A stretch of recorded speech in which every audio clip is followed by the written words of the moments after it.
பழம்பெரும் நடிகர் எம்ஜிஆரை பிடித்திருந்தால் இந்த வீடியோவை மறக்காம லைக் செய்து கொள்ளவும். எம்ஜிஆரை ஜெயசங்கர் எப்படி கூப்பிடுவாருன்னு தெரியுமா?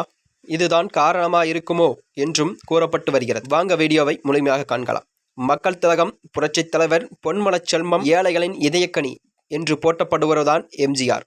தனது கருத்துக்கள் ஒவ்வொன்றிலும் திரைப்படங்களிலும் நல்ல பயனுள்ள தத்துவங்களையும் இருக்க வேண்டும் என்பதிலேயே எம்ஜிஆர் நோக்கமாக கொண்டு இருப்பார் என்றும் கூறப்பட்டு வருகிறது. அந்த நிலையில்தான் உதாரணத்துக்கு அவருடைய படங்கள் இப்போது பார்த்தாலும் உங்களுக்கு தெரியும். அவர் பேசும்போது தத்துவங்கள் இயல்பாகவே வந்து கொட்டும். அதுவும் நமக்கு கொஞ்சம் சலிப்பாகவும் இருக்காது. சிலர் பேசும்போது அடிக்கடி கருத்துக்களை சொன்னால் அவர்களை நக்கலாக கருத்துக்கந்தசாமி என்று சொல்வதுண்டு. ஆனால் எம்ஜிஆரை யாரும் அப்படி அழைக்க மாட்டார்களாம். அவரது படங்களில் பாட்டு, ஃபைட் சூப்பராக இருக்கும். அது தவிர எம்ஜிஆருக்கு காமெடி சென்ஸும் அதிகமாகவே இருக்குமா. நாகேஷுடன் இவர் சேர்ந்து நடிக்கும் காட்சி என்றால் அது பிரமாதமாக இருக்கும் என்றும் மக்கள் மத்தியில் கூறப்பட்டு வருகிறது. இவருடைய சிரிப்பும் நடனும், பேசும் ஸ்டைலும், சண்டையிடும் வேகமும் பார்வையாளர்களை பரவசப்படுத்தும் நிலையில்தான் அவரது நடிப்பு இருக்குமா. அன்று முதல் இன்று வரை எம்ஜிஆர் படங்கள் என்றாலே ரசிகர்கள் மத்தியில் அவ்வளவு மவுசு உள்ளது என்றும் கூறப்பட்டு வருகிறது. அந்த வகையில்தான் ஜெயசங்கர் எம்ஜிஆர் சிவாஜி காலகட்டத்தில் தனக்கென தனிப்பாதையை அமைத்துக் கொண்டு வளர்ந்து வந்த நடிகர்தான் இவர்.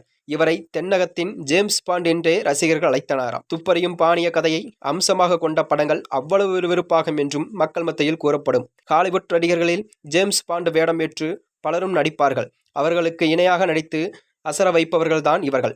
அவர் புரட்சித் தலைவர் எம்ஜிஆரை எப்படி அழைப்பாருன்னு பிரபல தயாரிப்பாளர் சித்ரா லட்சுமணிடம் வாசகர் ஒருவர் கேள்வி கேட்டுள்ளார். அதற்கு பதிலளித்த அவர் சொன்ன பதில் ஆச்சரியத்தையும் ஏற்படுத்துகிறதாம். சார்னு மரியாதையுடன் தான் அழைப்பார் என்று சித்ரா லட்சுமணன் கூறியிருக்கிறார்.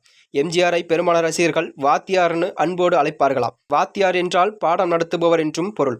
மாணவர்களுக்கு பாடம் நடத்துபவர் ஆசிரியர். இவரையும் ஆங்கிலத்தில் டீச்சர், சார்னு சொல்லுவாங்க.